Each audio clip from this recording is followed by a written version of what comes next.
Good afternoon and a very warm welcome to all of you on our workshop on bias in artificial intelligence and data. We're closing into the last couple of hours of the European AI Week, and I, for one, have already learned a great deal about the promising potential of artificial intelligence in the fields of healthcare, justice, mobility, retail, manufacturing, and even art, fashion, and design. Now, in our panel discussion, we want to dive a little bit deeper into some of the ethical implications of artificial intelligence and big data and discuss AI technologies which are free of bias. Can we design soap dispensers which do not discriminate between skin color? Can we implement credit scoring algorithms which are not biased by gender?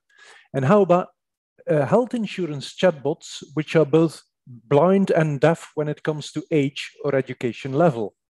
With the European AI Act coming on its way, leaders need to do more than think of artificial intelligence as a niche data science topic. They need to be willing to rethink their entire data strategy.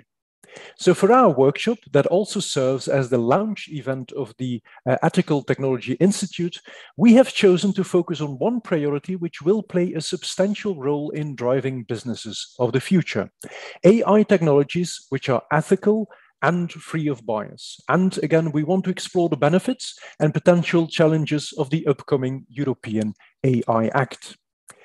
My name is Filip. I'm an engineer, and in the midst of the meandering process of authoring a book on the ethical implications of new technologies, I'm delighted to be your moderator today, and hence keen and eager to learn more on bias in AI and data from our esteemed panel of experts from industry, academia, and policy. But before we get started, allow me to lay down some rules of travel in this online environment that has kind of become our second skin over the past 2 years. First and foremost, you're all on mute. At least you should be all on mute. That enables all of us to devote our unbiased attention to our panel members. Despite the fact that you're all on mute, we would very much like to hear your voice. So I cordially invite all of you to join the discussions and submit any questions or remarks or thoughts that you may have through our Q&A chat box. I'll be keeping an eye on that Q&A chat box, and I'll try then to blend in your questions in our panel discussion. Now, before introducing my panel members to you, it is both my pleasure and my privilege to give the virtual stage to our keynote speaker. Olivia Gambelin is AI ethicist and founder of Ethical Intelligence. Originally from Silicon Valley, Olivia began her career working in digital strategy for startups. To expand her international network, she moved overseas to work as a GDPR and data privacy researcher in Brussels. That experience prompted her return to academia to obtain a master in philosophy from the University of Edinburgh, with a strong focus on AI ethics. Currently, Olivia works as the Chief Executive Officer at Ethical Intelligence, where she leads a remote team of over 40 experts in the tech ethics field. And today, she will be setting the scene for our panel discussion with a keynote on bias in AI and data. Olivia, a very warm welcome to our session. Thank you very much, Philip, and it's great to be here. As I go to share my screen, I will give you... Whilst you're sharing your screen, if I may be so bold, Olivia, yes. We've just established that you are the CEO of Ethical Intelligence, yes. But you're also on the editorial board for Springer Nature's Journal on AI and Ethics. You are the co-chair of IEEE Network Criteria Committee, and you act as an external advisor to Save the Children. So as someone who's perpetually running out of time, allow me to ask you, how on earth do you manage to juggle all of those roles? Well, I tend to consolidate them all. I think at the center of it all is a passion for AI ethics. So for me, it's just different ways to express the same center passion and the same research that I love to dive into. I try and be very active in the space in creating new job opportunities for people like myself that want to work in AI ethics. I spend a lot of time working on endeavors to grow this field and to grow this industry. And for me, it's less of I wear many hats, and it's more I wear one hat, and it just depends on the context of the day, depending on what exactly I'm talking about. But it really has all that same core. And you talk about passion. You call yourself an AI ethicist. So why is ensuring that emerging technologies are designed with human values at their core. Why is that so important to you? Well, I'll give a bit of a personal answer here, and you said a little bit in my bio as well. I was born and raised right outside of San Francisco, and I haven't lived there for quite a while, but that had a lot of influence on me growing up, where I saw technology at its very best and I saw technology at its very worst. And it gets pretty bad. And I saw the impact that it has on my loved ones, my friends around me. And so I think that's where the passion was established, of almost out of frustration of we can do better than this. Why is there money going into harmful or useless technology when there are so many other problems beyond this? So I think that's really where a lot of that passion came from. And I've always had a fascination of ethics and morality. So when I found out that there was that bridge between technology and ethics, it was my little sweet spot that I've dug into and really just have a passion for at the end of the day. That's a clear and heartfelt motivation, Olivia, and I can already feel this passion resonating. So please feel free to take the floor for your keynote presentation. Absolutely. Thank you so much, Philip. And so today it's a very short keynote, so I'm going to keep this short and sweet. And as you have heard in my intro, I come from an academic background of studying ethics and morality. And my professional background, I work primarily with startups and entrepreneurs. So that's the perspective that I am speaking from. Granted, I understand that there are multiple other perspectives, but today I want to speak to you specifically from that angle of perspective. So we're going to cover a little bit of bias and artificial intelligence. We're going to keep this short and sweet because I have some amazing panelists as well that I'm very excited to hear from myself. So the problem that we're dealing with is bias in data sets. And so if we wanted to take the more existential human argument, we want to remove this unwanted bias because then we have fairer systems, and that is better for the people using it. But this is not always necessarily the main motivator for people. And this is something that we have to recognize, that just creating fair systems, if we're just saying we just want to create fair systems, we won't necessarily see those systems being created. There needs to be another motivator behind it. A motivator that I like to explain, especially when I'm speaking to founders or engineers, is if you are looking to remove unwanted bias from your systems, you're creating a stronger system, you're creating better accuracy. Because what happens when you have unfair systems, when you have bias in your data sets or your systems, you are missing edge cases. Your system, your model will not serve the widest user base that it possibly can. It's more prone to breaking.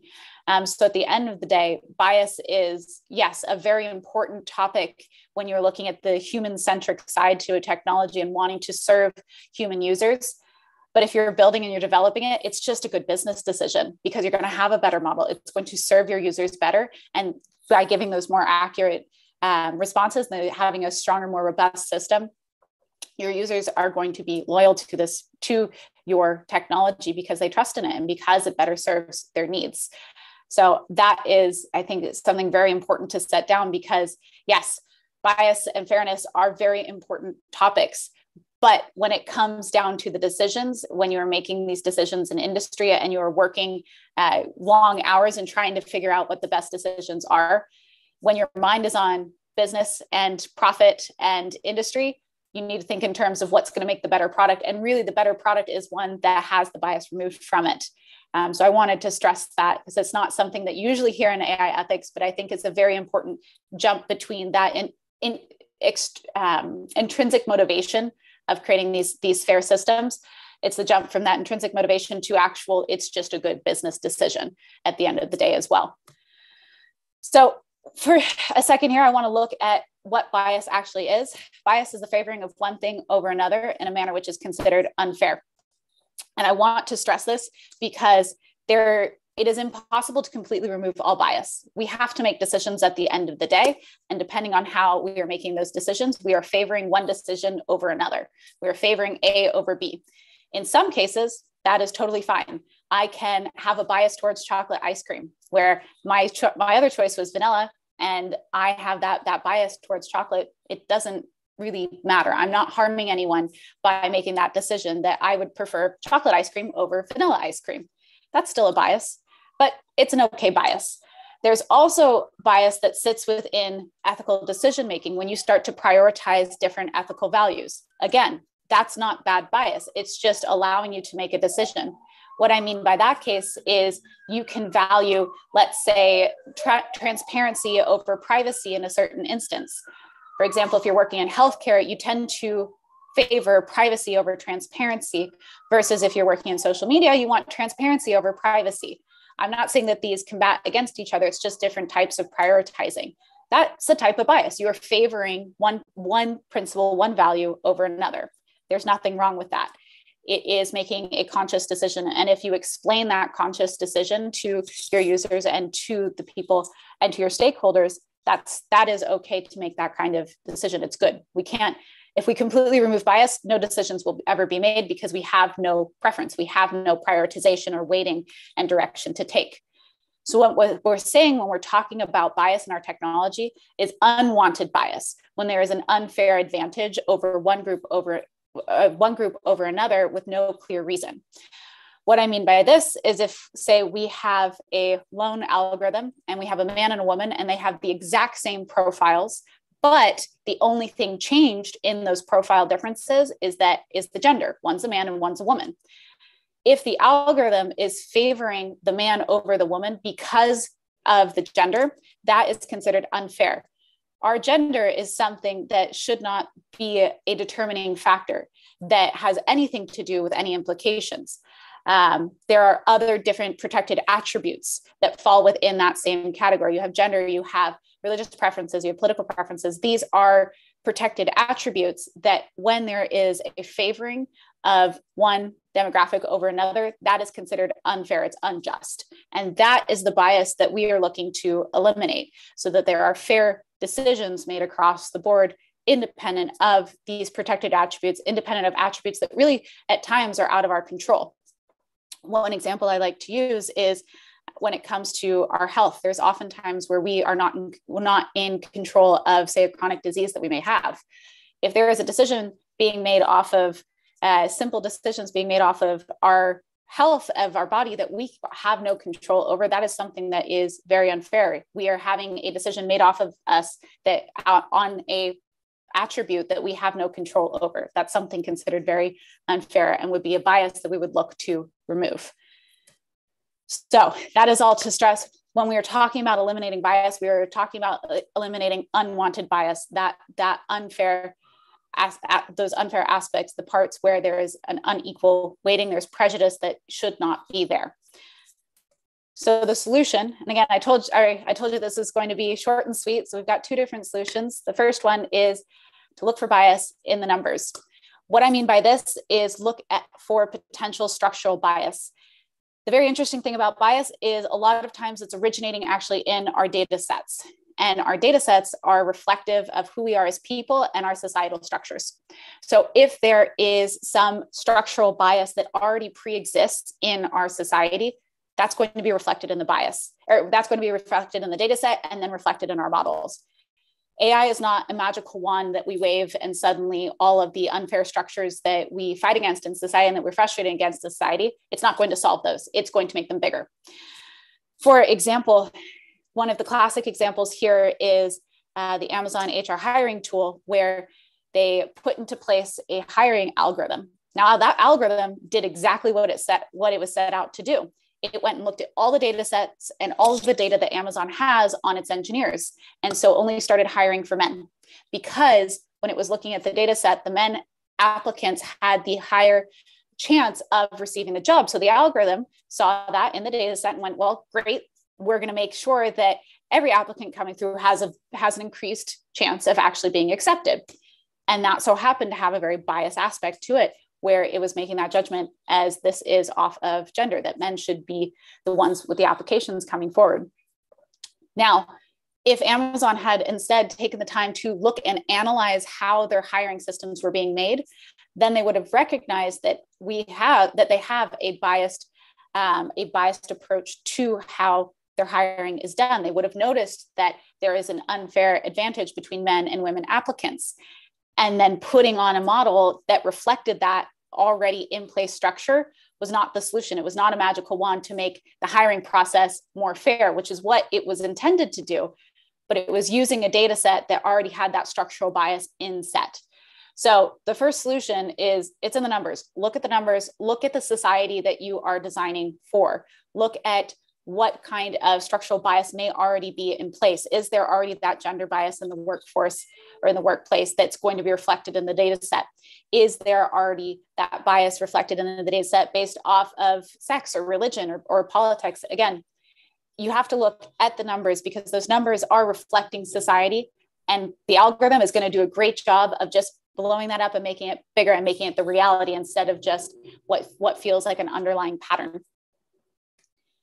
The second solution, again, very simple, it's in the people. So the next step is once you collect it, once we bring in the data and then we go to bring it into our models, is actually comes into labeling. And so when you have multiple different people from different backgrounds labeling your data sets and not giving necessarily a strong structural way of labeling that data, different people can label data in different ways. So there is a very kind of funny example actually of a data set that was being labeled on cats. And it was very simple. All you had to do was label cat, not cat, cat, not cat. That data set was then taken and made into a little cat door product where if a cat came up to the door, the house would open the little cat door and the cat could come in because it was made for house cats. This is just an example, by the way. This is not a true story, but it's a great example to showcase how much labeling matters. So one day this person buys the little cat door. They've got a nice little house cat and their house cat is using it just fine. And they come home one day and there's a lion sitting in their living room. And the whole point around this is the person behind the scenes that was labeling that data considered a lion to be a cat, which in some cases, yes, that would be a cat in all intensive purposes. But in other cases, it's not a house cat, and that's not the cat that they wanted in the living room. So that just goes to show defining how the data sets need to be labeled and defining how they're being labeled. There's so much nuance within that, and there's so much nuance within categorizing people that it's very essentially important to be able to understand, here are how my people are labeling my data. Here is how the data has been labeled. And here are all of the potential areas in which nuance within those data sets could have been missed. So again, these are our two basic solutions. They're not end all be all solutions, but it's what I got for you in 15 minutes. It's in the numbers and it's in the people. And last but not least, approach this all with a perspective of bravery. One of the, I think, fascinating things about bias from my perspective is it is reflective. It's like a mirror onto society. And so by addressing bias, we're going to have to address a lot of hard questions about humanity and ourselves. So take it with a point of bravery and don't be afraid to speak up within your organization when you notice something happening. A lot of what happens with bias is people are afraid to talk out about, hey, this isn't necessarily what my demographic would want to see, or this feels unfair from my point of view. It's okay to speak out about that. What that means is you're bringing in a new perspective, you're bringing in a new nuance that was probably missed throughout the entire process, and that is going to be very important in understanding what exists within that. So that is all from my end. Now back to you, Philip. Thanks a lot, Olivia, for that inspiring keynote address. I recall especially what you said at the very beginning, that designing and implementing ethical and bias-free tools is first and foremost a good business decision. So that should come as a strong incentive, I think, for the entire ecosystem in order to remove bias from the numbers and from the people, as you eloquently mentioned. Maybe picking up on one question, you were discussing vanilla flavors, and I do appreciate that it's difficult to discuss flavors and colors, but you brought up an interesting point there, saying that, okay, it's not too big of a deal if you have a bias towards vanilla or towards chocolate, for that matter.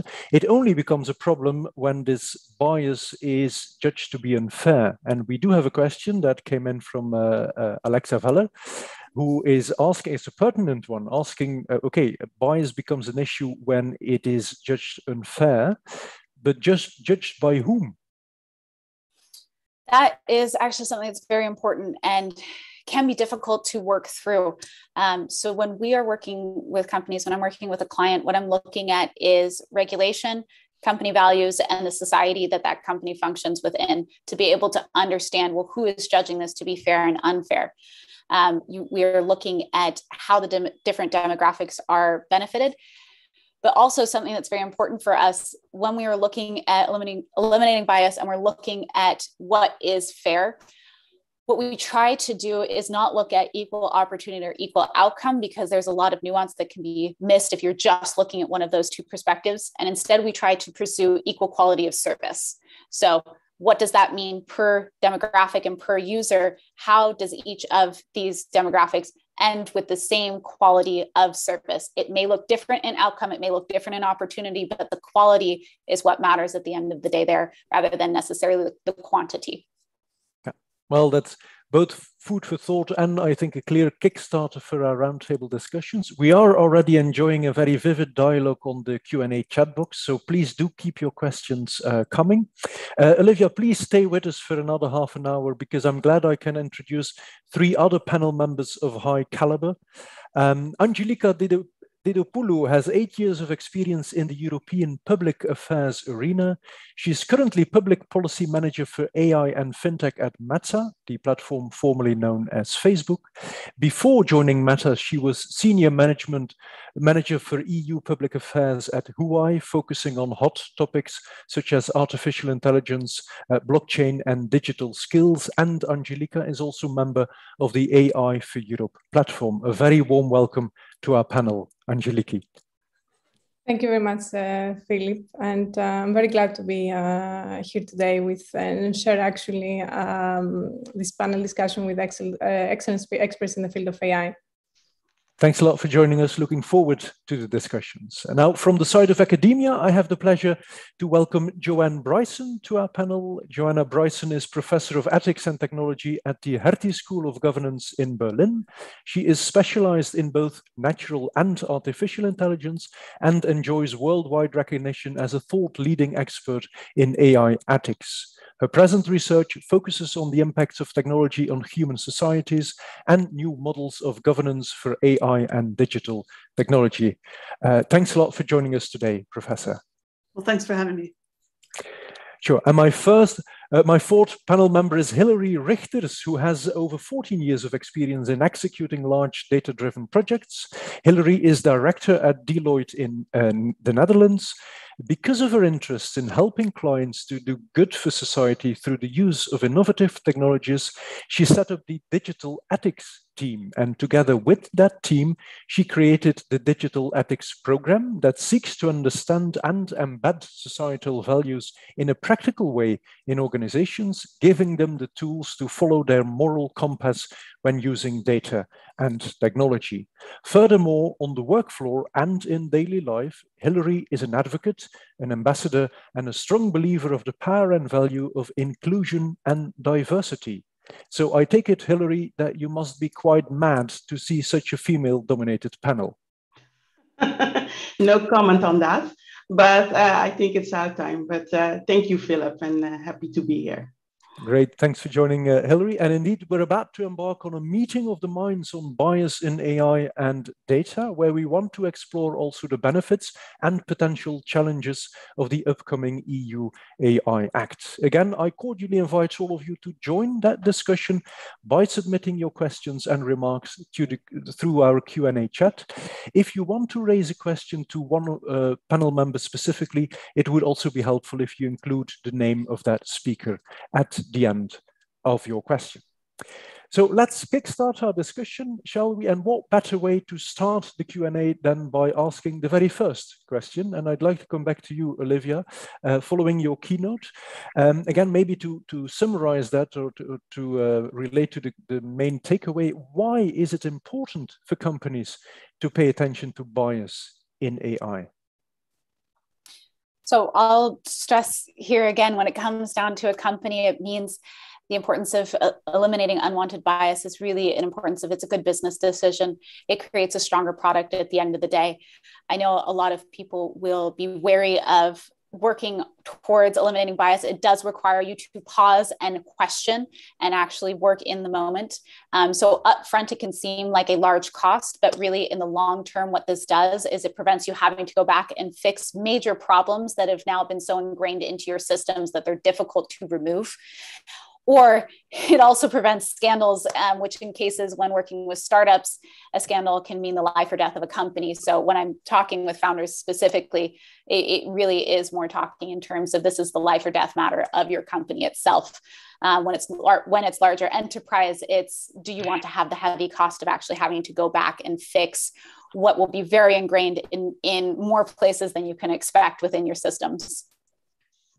Thanks, Olivia. And I'd like to hand the stick to you, Angeliki. You represent Meta in our panel, so it goes without saying that this is top of mind also in the boardroom of your company. Allow me to ask you the burning question.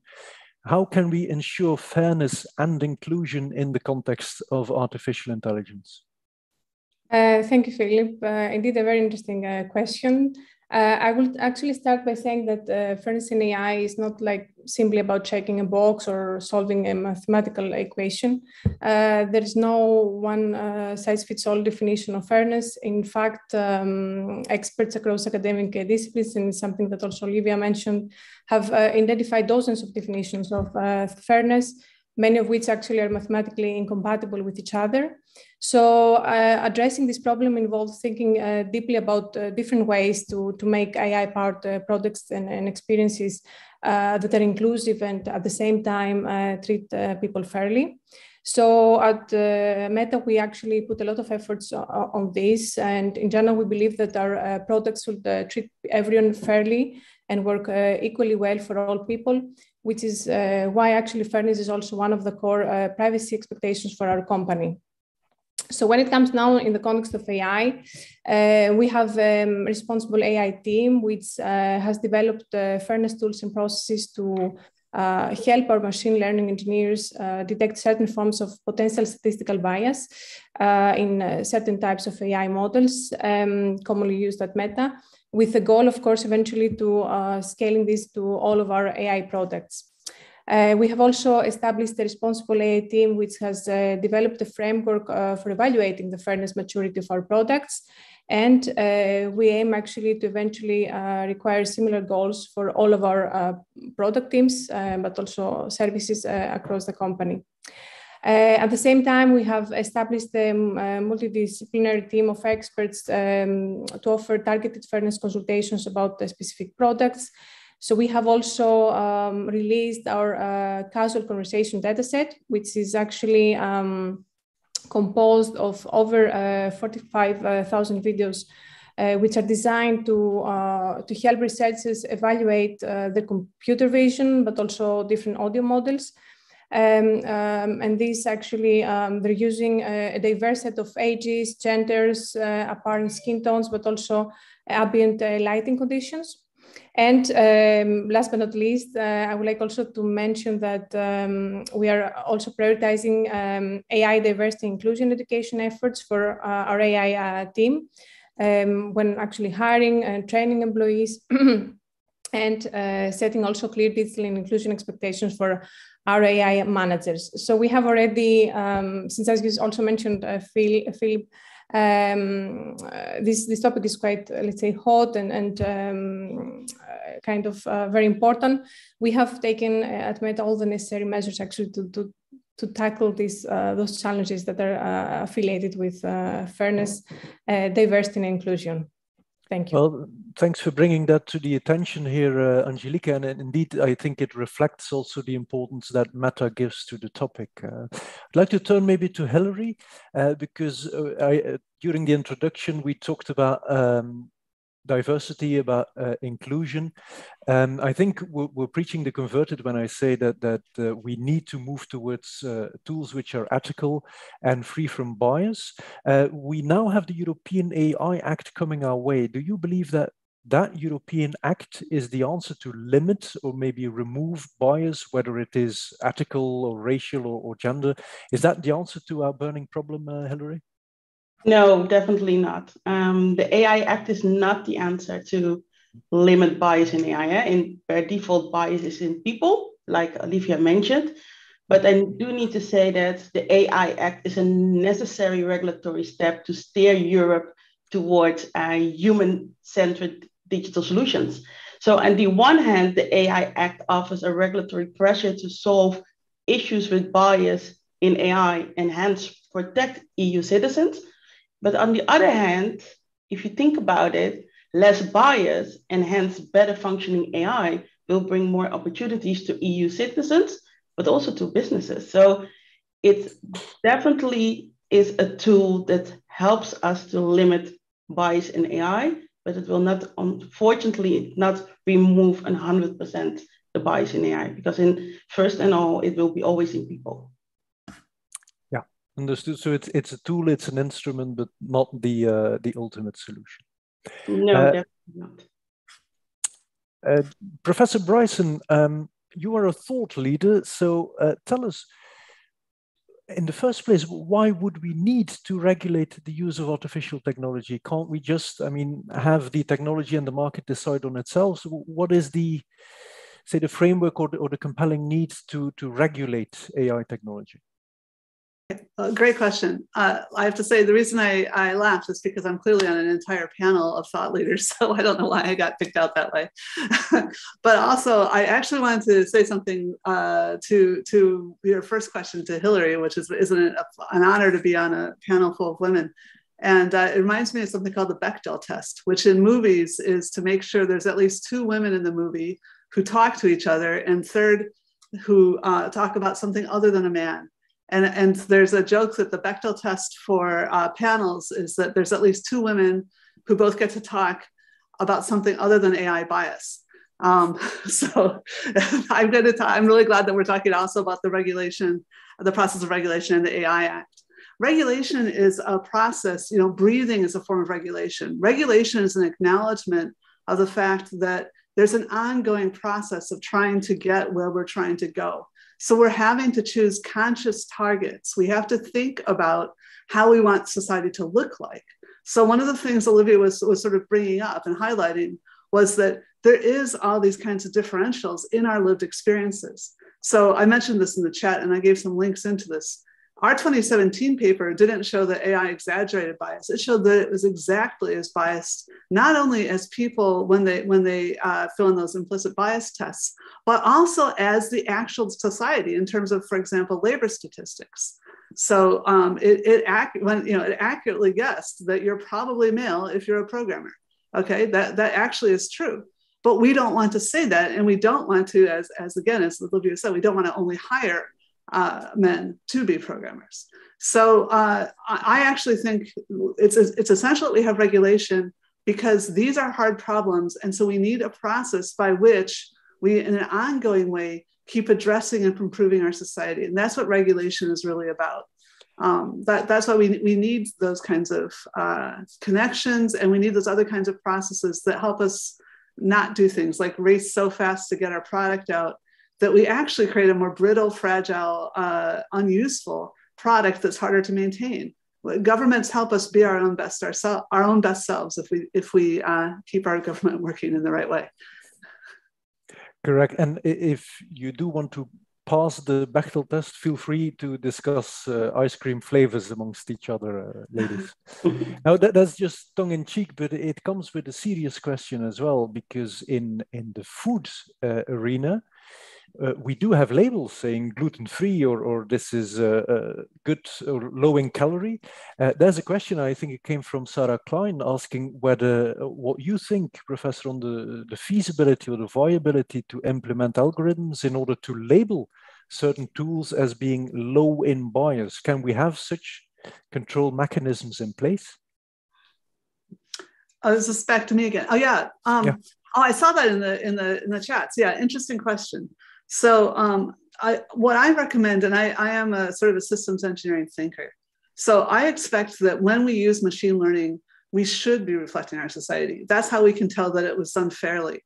A lot of people are trying to sort of warp the machine learning at the point of entry. And then how can we tell they did it the right way? So I want to see that the data does, that the machine learning does match the data, And then if you do want to make this alteration, so if you do want to say, okay, I want to make sure that we're going to address gender, we somehow have decided what fair is for gender. I want to see that written down, and I want that all to be auditable. So I'm much more interested in having sort of being able to prove due diligence and best practice, just like any other manufactured product. I do think part of the problem here is that software hasn't been subjected to the same kinds of laws, the product laws, that it should have been. And we ought to be, that's part of the way that we keep improving our own processes, is through this sort of collective effort of ratcheting up, and we use the government to kind of force us to keep doing as well as our competitors have figured out how to do. So certification can be a part of the process, but I worry about it because it can also be a barrier. So it's one of those things that you get regulatory capture, and then you get people, it has a higher cost to come in. So I think the sort of the due diligence metaphor is more appropriate because it's proportional. So, somebody that's just like, hacking together a computer game can maybe have a little lower threshold of how much diligence they do until they realize that they're having big impacts, and then they can do some extra work. But for a lot of larger companies, then they do like to have that, again, just to sort of show that they were making an effort. And so if they ever do go to court, they can prove that they did the best practice at the time.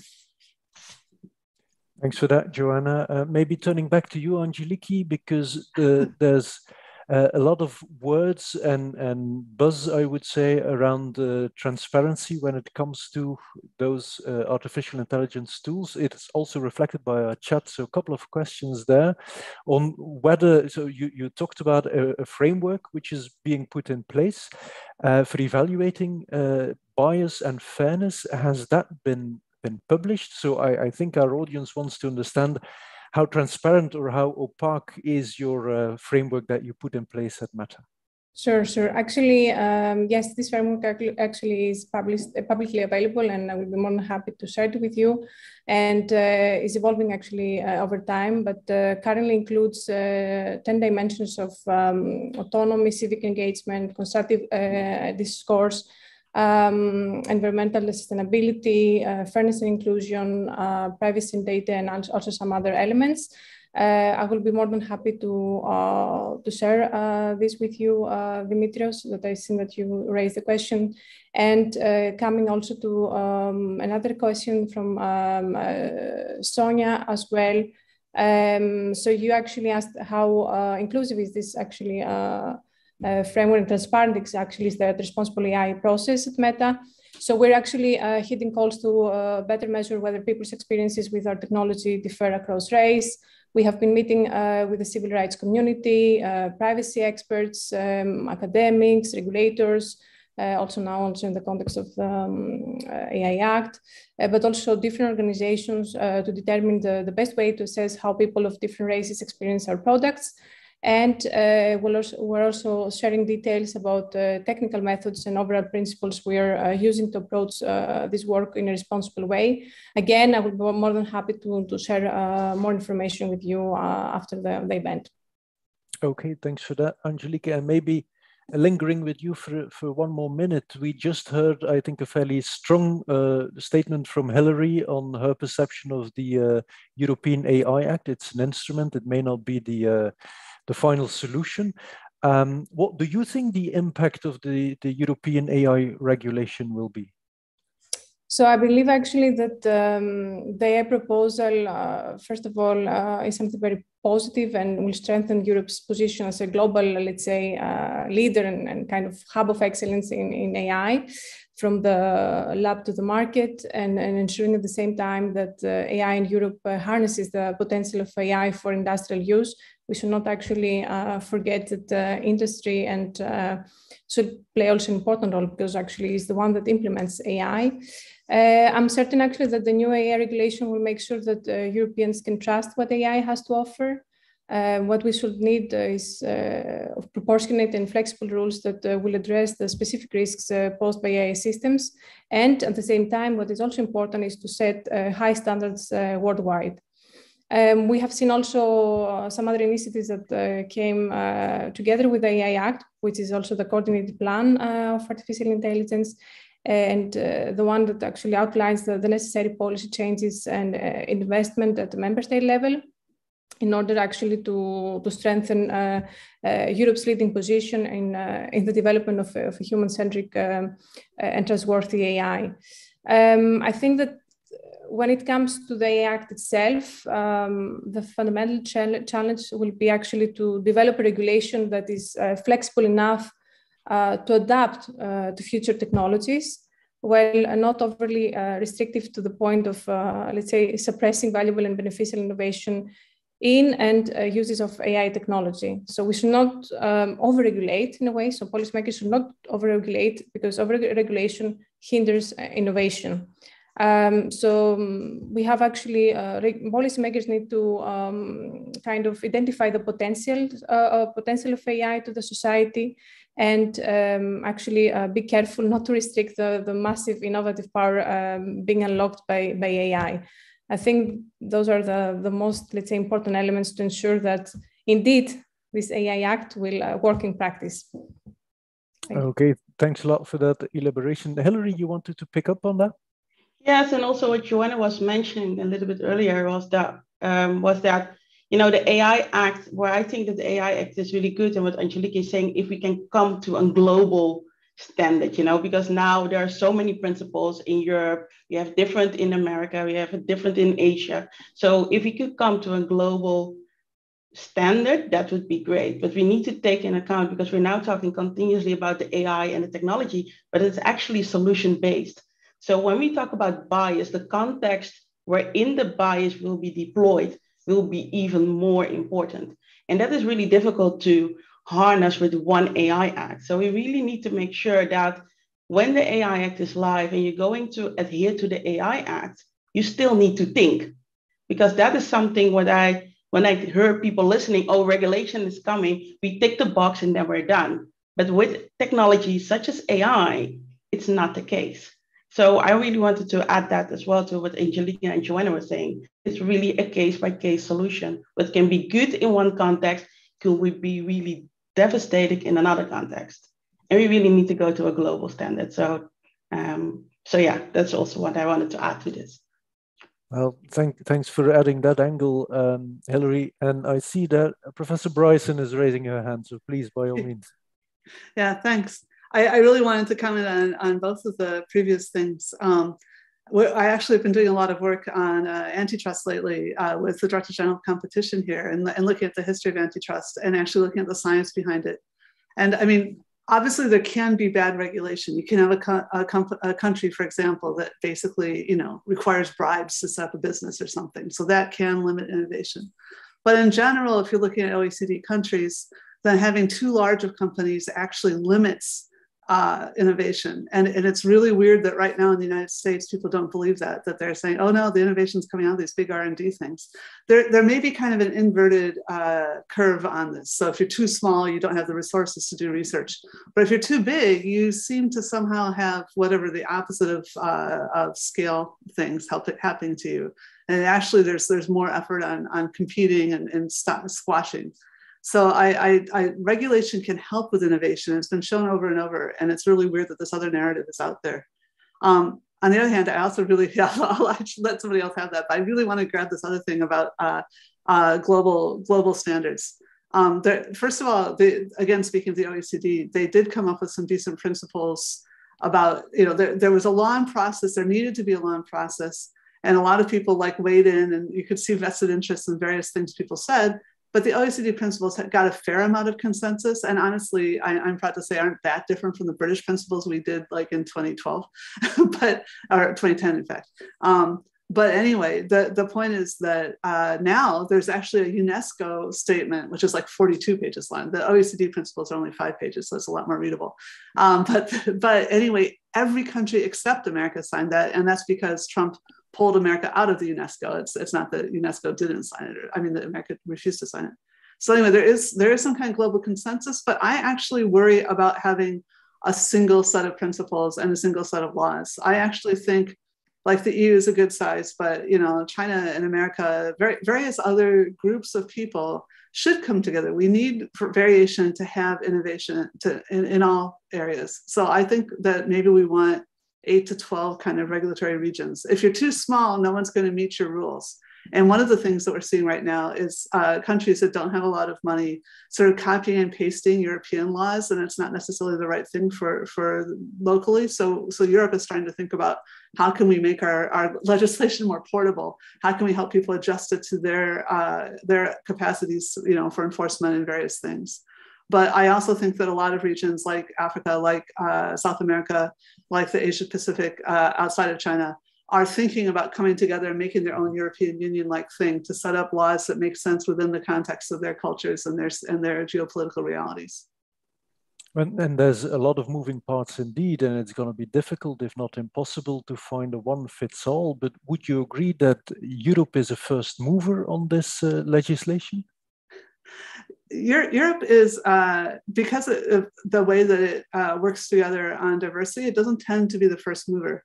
And so the first mover, I would say, was probably America, but it was just sort of like this libertarian fiasco. I don't want to say fiasco, it's pretty cool. We all use the tools, we're using them now. And then you have China. China has, their regulations just got released like 2 months ago. So they're ahead of us too. But I think Europe will put out something good and robust, and they have been leading the way with the GDPR, which had good sides and bad sides. And I think that we're working really hard to make sure that the Digital Services Act, the Digital Markets Act, and the AI Act, and the new Data Acts all improve on that. And that's one of the things I said before, that are more proportionate and that they benefit small and medium-sized enterprises too, which is where the innovation comes from. Thanks, Joanna. And I'd like to blend your perspectives in as well, Olivia. Yes, Joanna, you had so much there that I wanted to go off of as well. And I'll work backwards then. I have a whole list written next to me. But I think I'll start with first is, yes, Europe, what you were saying, Joanna, about Europe not necessarily being the first. I love it. What Europe being the first mover. The interesting thing, though, is it is the default. People are using it as the default. Even out in San Francisco, when you're down on the ground in the Silicon Valley, they all default towards the European legislation. They're like, okay, at least that regulation's coming. We'll have to follow that, and there'll be some type of law to this Wild West. So it's very interesting to hear the fact that, yes, I absolutely agree that. And I love the idea of having maybe 8 to 12 different central standards, because we do need the standards to work towards and as a reference point. But I do really love the fact of having, or the idea of having different central standards so that it can allow for that nuance within cultural differences. Right now, Europe has taken over as the one reference point that seems like, at least in the Western cultures, is the savior for all the Western cultures. So it'll be interesting to see how that all plays out. But another thing I wanted to carry off there from what you were saying, Joanna, is the parts on innovation. And it is very interesting about the stifling effects of larger corporations in innovation for small, for SMEs and startups. A lot of the innovation that's happening nowadays is designed to be bought by larger corporations. So it's no longer really innovation, it's just feature iteration. And so if those feature iterations, if there's bias already in that system, then that's just going to be iterated over and over again to be bought. So there's not much actual innovation going on right now in these smaller companies because of that ecosystem's been stifled. But one last point there, and also on innovation, we can have values by design. You can have something called value sensitive design.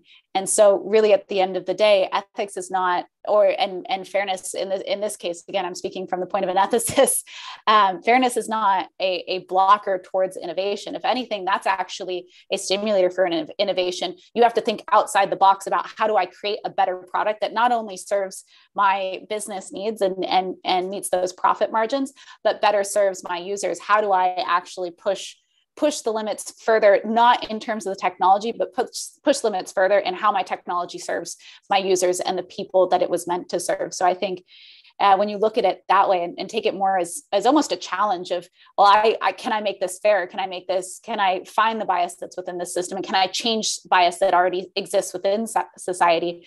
I think then it's actually used very well in terms of innovation. It creates that challenge and creates that new standard for companies to work towards that hasn't been set before. And so we haven't seen innovation in that direction. And it makes me very hopeful that that standard is being set and forcing that hand in innovation in that direction. Thanks, Olivia. I'd like to throw that back to Hilary, because I feel that Olivia is throwing us a curved ball here. I'm hearing that legislation can be a burden or a limit to innovation, especially for SMEs. Do you tend to agree, Hilary? Oh, sorry, Olivia. No, it's not necessarily a burden or a limit to innovation. I'm saying that it can set the standard of, well, we have to now design towards that direction. Yeah. So if there's overregulation, yes, that can be stifling because there's too many processes and too many steps to go through, especially when a startup or an SME has limited resources. They needed not an easy shortcut, but a clear path towards completing those standards, which there's still some nervousness that there's not necessarily that setup being put in place. But this kind of standardization and this raising of the bar of what makes a good product from regulation is actually something that can really benefit innovation. Understood. Would you like to add your 2 cents to that, Hilary? Yeah, so actually I totally agree with Olivia. So I did understand you correctly, because I truly believe that ethics or the AI Act can help, it's not, so it helps creativity. It asks you actually, what Olivia says, how do you step out of the box? It actually helps you to be more creative because you're going to create more inclusive solutions.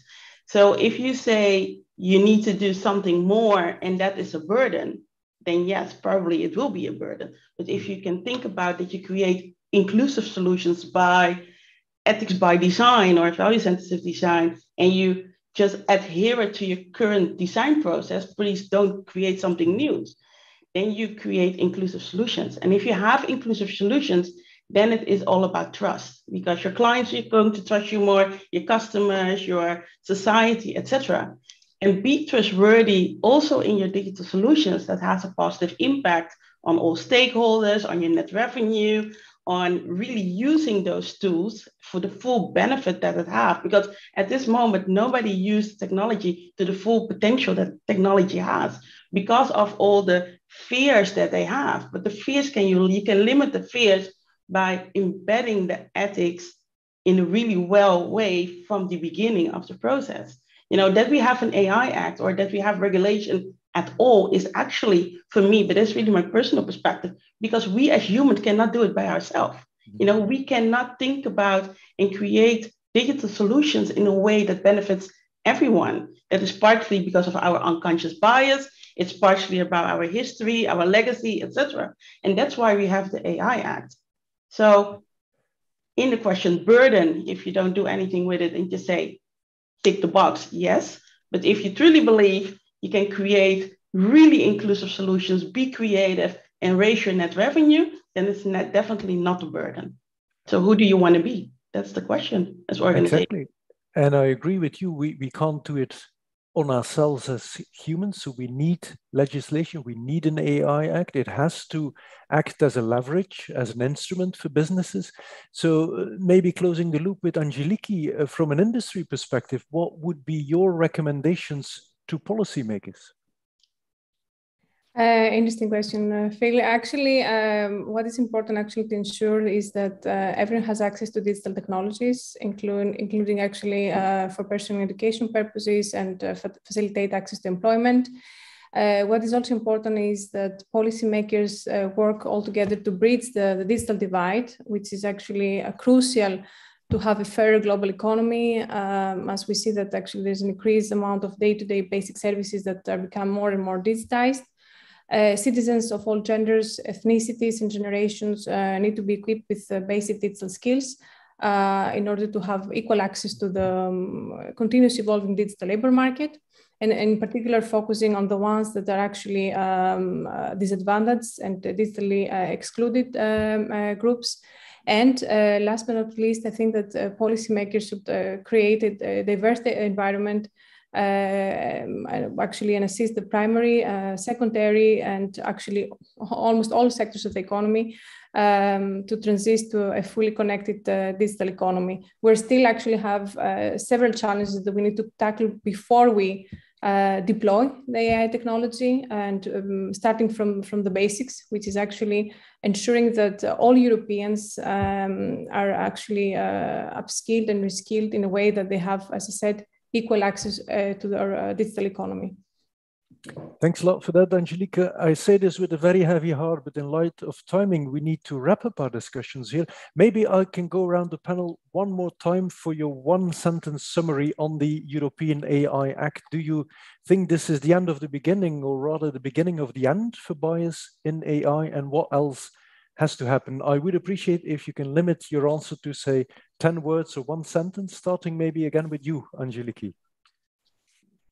Sure. Actually, I would say that the Commission proposals attempts to ensure that high-risk AI problems, let's say, high-risk AI use cases in general perform well and is unbiased by maintaining that the data be relevant, representative, free of errors, and complete. However, it is actually unclear whether any data set can meet the Commission proposed requirements. In particular, actually, what we believe is that bias does not come exclusively from data, and the Commission should take into consideration additional sources of bias across the AI system lifecycle instead of focusing entirely on data. I mean, I have also a list of questions I can actually name to you right now. I propose but yeah, it's better to leave exactly. the others. But in general, I think that we're not still there, let's say, as a simple sentence. Understood. Hilary, your one sentence takeaway. Interesting. I can talk for hours on this, but what I really want to say is that the AI Act is not the answer to remove bias. The AI Act doesn't give answer on how to do it. The AI Act shows you specifically when you do wrong that you get a fine. So what I would say is to everyone is to really keep thinking about those bias, and that everyone has this unconscious bias, and we can change it and start with us.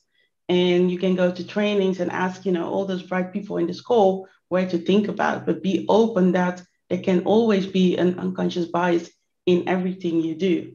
And I truly believe if that's our first thing that we start with, we can come to, next to AI Act and all the tools and technologies, etc., to minimum bias in digital solutions where we can come to. But start with us and end with us, I think, as humans.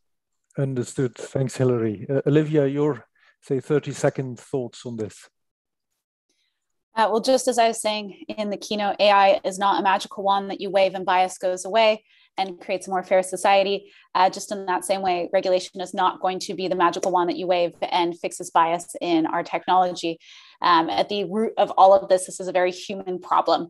And what we need to do is actually use this time as an opportunity to look back on ourselves and our society and our structures here and understand what is being echoed into our technology first and foremost, and how do we use that then to better ourselves as a society.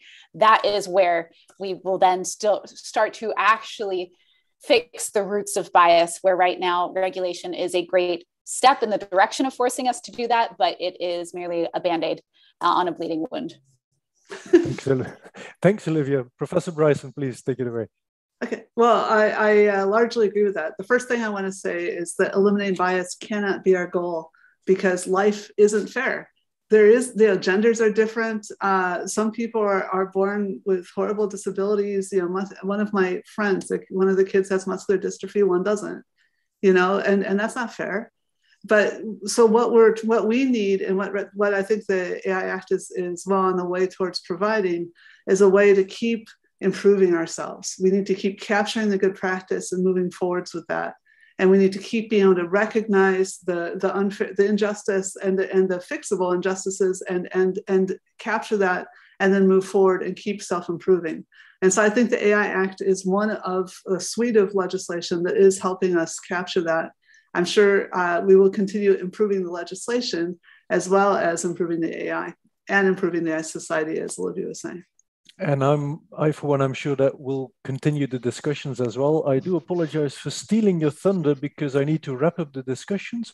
We are also on a launch event because we're launching ETI today, the Ethical Technology Institute. And in order to take a flying start, I'd like to give the floor to one of our pilots and driving forces behind this Ethical Technology Institute. It's the founder and chairman of ETI, also owner of a human-first AI ethics and governance consultancy businesses in Los Angeles, member of the European Artificial Intelligence Alliance, and an entrepreneur filled to the brim with passion, energy, and enthusiasm. If he didn't exist, we would have to invent him. Ladies and gentlemen, Matthias Verkouteren. Thanks a lot, Philip.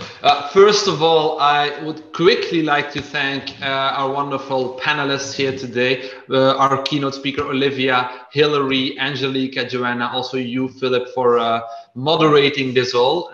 Furthermore, I also want to like to thank AI for Belgium, and especially Nathaniel for putting us on the agenda of the European AI Week.